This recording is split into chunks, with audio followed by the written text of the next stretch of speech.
Alright, in this video I want to do a little draw and talk. I'm going to talk about some of the mistakes that I've made in the past, right? Mistakes that I don't regret making because I'm happy I made them and I've learned from them, and I still make those mistakes to this day and I'm learning from them. I've gotten better at making less of those mistakes. I want to talk about them and at the same time draw something.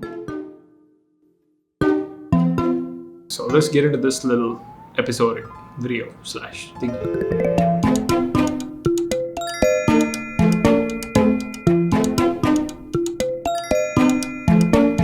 6 mistakes that I've made in the past, or whatever you want to call it, and just want to talk about them one thing at a time. Before I do that, a big thank you to all those people who took the time out of their day to comment on the last video, letting me know what kind of videos they want to see on this channel.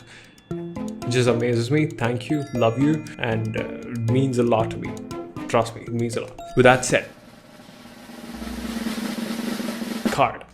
Let's get into it. Number 1, the first mistake that I've made a lot is this: not shipping things. What do I mean by this? Shipping is a term that is used in the manufacturing industry. So they manufacture a product and they ship it out to people. If they just manufacture the product and keep it in their warehouse, that means the product is not complete. You got to take that product, ship it to the customers. That is what you need to think in terms of art as well. You got to take your art, take your product and put it out to the world. You got to ship it to the customer. Now, this is something that I haven't done a lot, meaning I make videos, I ship them online for other people to see. That is also shipping. I make art and illustrations, I put them on Instagram, put it out there for other people to see. It's shipping. And I've made these online courses and programs and I've put it out for other people to buy and consume and learn from it, right? This is shipping. I used to not do that a lot. And what that meant is I always made all these things, right? These drawings and artworks and illustration, and always kept them to myself. And this is possibly one of the worst things that you can actually do, is at least what I feel. Part of the creation process is actually making something and making sure it reaches other people other than yourself, because other people would love to enjoy your creations. And this is something that I've made. This little zine that I've made. I made the zine, but I didn't ship it. I made it, I finished it. Right? Another mistake that I used to make a lot, I never finished things, but I started working on my finishing capabilities and started to finish a lot of things. I started things, I finished them, but I didn't ship them. I didn't ship them out for other people to get. So I'm shipping it again. See, I made the zine and right now it's on Amazon Publishing. You can just go and get this book off Amazon. This little book filled with little ideas that doesn't mean much, but I really like to keep this thing as a reminder on my desk about the things that I want to remind myself of. So this is shipping. You got to make something, you got to ship it. You got to put that work, you got to share your work and you just show it. And I used to not do that, and it's not a good thing. So that is number 1. Number 2 is lack of consistency. Consistency is what I consider to be the breakfast of champions. If you're a champ, that means you're consistent. You're repeatedly what you do, right? Who said that? That old Greek philosopher dude. He said that you're not. He said, what did he say? He said something like, you are repeatedly what you do. No, you are what you repeatedly do. So excellence, therefore, is not a thing, but it's a habit. It's not like a one-time thing. You're not a smoker if you just smoke one cigarette. You're a smoker if you smoke a lot of cigarettes for a lot of years, right? This is an identity. You go from that dude who smoked one cigarette once upon a time to smoke a cigarette all the time. Therefore, you're a smoker. You're not an artist if you just draw one drawing when you're 4 years old. You're an artist if you're constantly doing that thing over and over and over again. Consistency is the name of the game. You gotta do things repeatedly. Why is this session turning into an advice thing? Keshav, I told you so. Don't turn into that advice machine. Share what you know, not what you think other people should know. I'm giving myself the middle finger right now. I used to not be consistent, like a lot, and whenever things get tough, and usually start something and things get tough, and I just drop it, and just move on to another thing. And when that thing gets tough, I drop it and move on to another thing.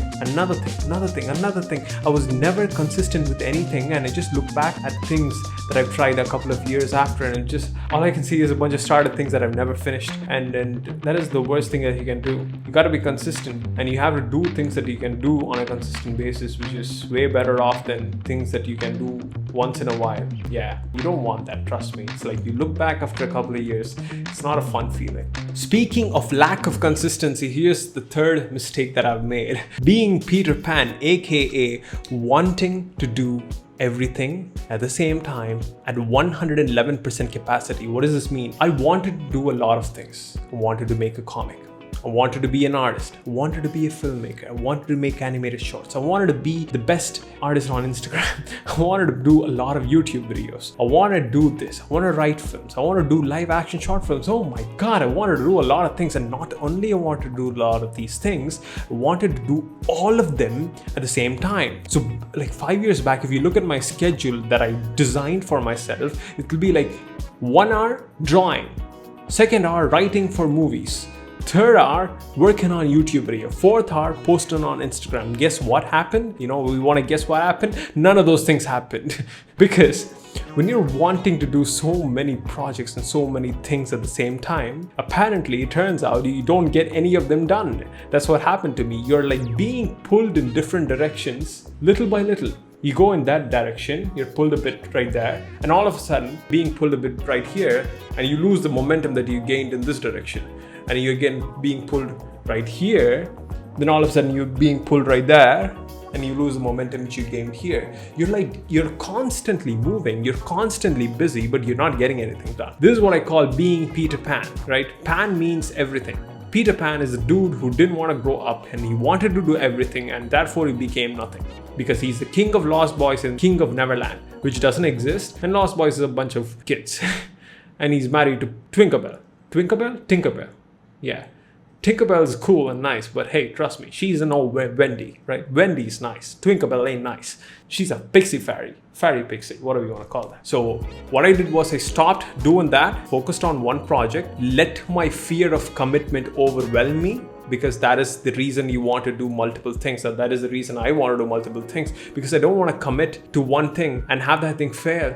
And if that thing fails, I don't have anything to fall back on. Sometimes you got to take that risk and go ahead and just do that bloody thing. So that's what I did. And when I did that, I've started going from my fantasy of wanting to do many things to the actuality of doing something. And that opened up a lot of opportunities to do other things that I wanted to do, which I left back. It came into fruition in reality.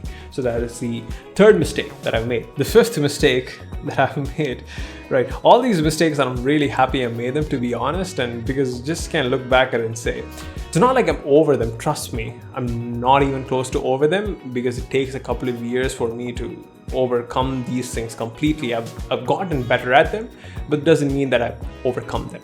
The fifth one is having too much ego.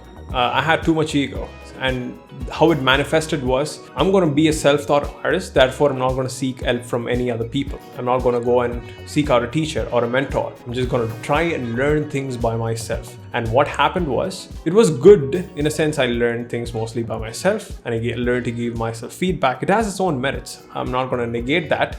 But at the same time, what matters more to you? Do you want to move forward? Do you value progress a lot more than your ego? And I value progress more than my own ego. So if I were to take that decision again, I would have actually seeked out some help. I would have gone and tried to be a mentee under someone, tried to learn from some other artist. And I had this too big of an ego which said, I'm going to do all of this thing by myself, because that's what truly self-reliant people did. Truly self-reliant people actually took help from other people. Arnold Schwarzenegger, I think he was the one who said, there's no such thing as totally self-made people. Everyone needs to take help from someone. You need to. You gotta take help from someone. It's not like you're this magic child born from some I don't know. You get the idea. So that was the biggest issue. Too much ego. So the way I sort of started getting better at that is trying to be more humble. I don't know how I'm doing it. I think I still have too much ego. So the last mistake, last but not least, is this, my friend: overthinking things. I think a lot, as you can see. Got a big brain. I have a big head, actually. Most people can't find hats my size. I'm a big person in general. I'm 6'1", 185 pounds. So I'm not that big, but I'm sort of big. I mean, if you put me next to a couple, you'll see how big I am. So, I mean, I always, why did I say this? Yeah, I have a big brain and I tend to overthink a lot. And what happened was, you're in this constant land of fantasy where you're constantly overthinking things. Trust me, when you get out of this and start doing the work in the real world, things are completely different.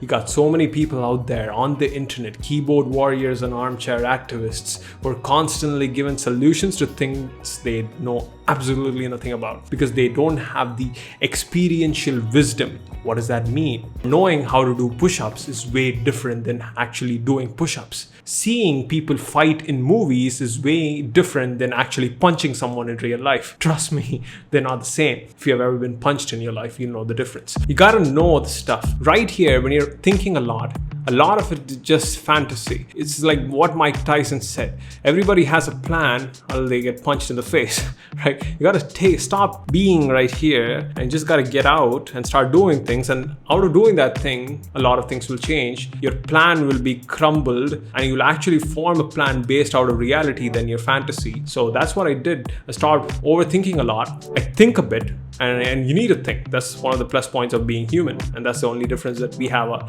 from other creatures. We have the ability to think, remember, and actually make future plans and goals. And then look back at our past. So you gotta think and also be open to those thinking change when you're actually doing things in reality. So if you're thinking about making a comic book and you have an idea of how to make that comic book, you gotta get out of your head and start putting in work. And trust me, a lot of it is actually different in real life. You want to be an animator.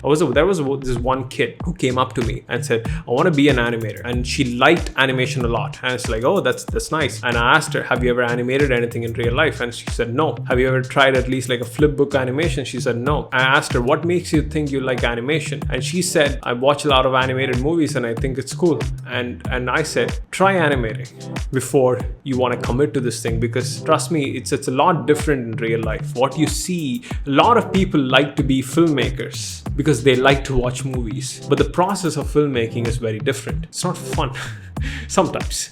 So yeah, fantasy versus reality, overthinking versus actual experiential wisdom. So those are the things, those are the mistakes. I don't know where I'm going with this, but I think I kind of like it. So anyways, these are the mistakes that I've made. Hopefully this helps you. And hopefully this is not turned into an advice session, because I do a lot of these things to actually remind myself of these concepts rather. So I'm not doing this to tell you what you should be doing. I'm just doing this so that I can look back at things and say, Keshav, you know what? Talk about these things so that you'll be more clear about these things. So those are the things. I'm going to take this to my heart and make sure I'll do less of these mistakes from now on. I cannot completely eliminate them, but I'm going to try focus on doing less of this. Yeah, that is it.